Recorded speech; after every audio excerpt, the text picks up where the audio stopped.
Assalamualaikum warahmatullahi wabarakatuh. Saya Lydia Veronica Novitasari akan menjelaskan mengenai keutamaan sholat. Sholat sudah diwajibkan kepada Nabi Muhammad melalui malaikat Jibril, yaitu Isra Mi'raj. Pada saat itu Nabi disuruh naik ke langit melalui malaikat Jibril. Di situ Nabi diwahyukan, diajarkan cara berwudu dan sholat seperti yang sudah kita laksanakan. Sholat merupakan salah satu hal yang mencegah perbuatan mungkar dan keji. Walaupun kita sholat, namun tidak serta-merta membuat kita menjadi jauh dari perbuatan keji, namun membuat kita akan takut untuk berbuat keji ataupun mungkar. Jadi sebenarnya sholat itu merupakan suatu kebutuhan, bukan suatu hal yang diwajibkan. Jadi karena sholat sebagai kebutuhan, seperti halnya kita makan, kita butuh makan karena itu merupakan kegiatan pokok bagi kita. Mahalnya seperti sholat. Jika kita tidak sholat, maka kebutuhan kita sehari-hari itu berkurang. Sholat cuma 5 kali dalam sehari: subuh, zuhur, asar, maghrib, dan isya. Jadi sebenarnya apa yang memberatkan kita untuk sholat?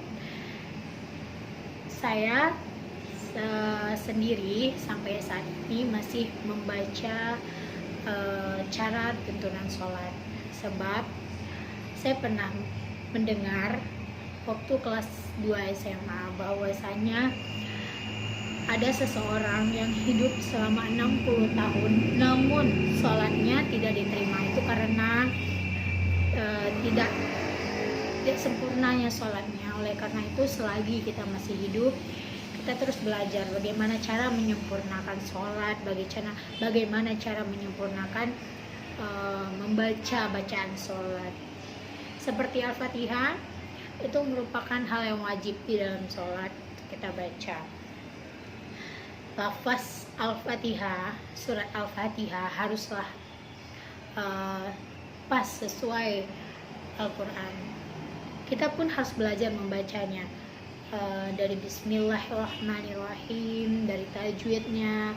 Kita terus belajar. Di kehidupan kita ini kita diwajibkan untuk terus belajar, sebab thalabul ilmi faridatun alal muslimin wal muslimat.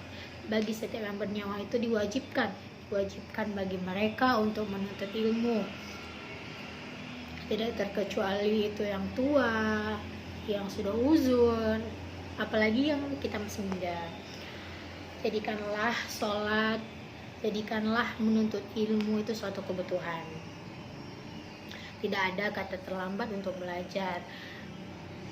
Kita mulai dari diri kita sendiri untuk pertama menunaikan sholat 5 waktu, lalu berangsur menjadi tepat waktu sholat 5 waktunya, lalu berangsur kembali sholat 5 waktu di masjid bagi yang laki-laki.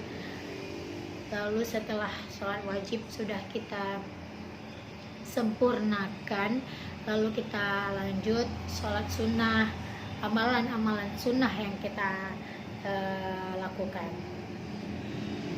Di Islam tidak diberatkan segala halnya. Di Islam sudah tertata segala halnya, mulai dari makan, minum, bersuci, bahkan dari saat kita baru bangun tidur sampai kita tidur lagi, itu sudah ditata sedemikian rupa di dalam Islam.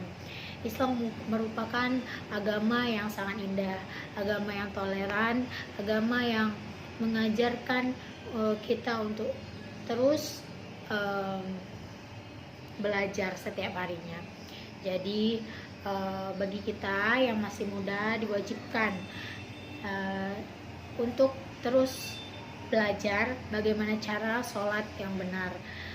Sholat ini adalah amalan yang paling pertama yang akan dihisab nanti di akhirat. Malaikat tidak akan bertanya apa gelarmu, apa saja yang kamu lakukan di dunia, belum bertanya seperti itu, tapi malaikat akan bertanya, bagaimana sholatmu, apakah kamu tepat waktu, bagaimana dengan cara berwudumu. Sebelum kita sholat kita berwudu. Apabila wudu kita tidak sempurna, maka sholat kita pun tidak akan sempurna. Jadi saya mewakili generasi muda yang lain, ya, ingin mengajak semuanya untuk mari belajar, terus belajar. Nggak apa-apa kita terlihat bodoh, karena kita terus belajar, daripada kita memang bodoh tapi tidak mau belajar.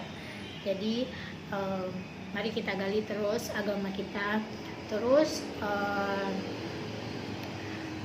belajar dan terus belajar. Jangan pernah bosan, apalagi belajar mengenai cara sholat yang baik, cara berwudu yang baik, dan cara mengaji yang baik, mengenai tajwid dan bacaan yang benar. Cukup sekian.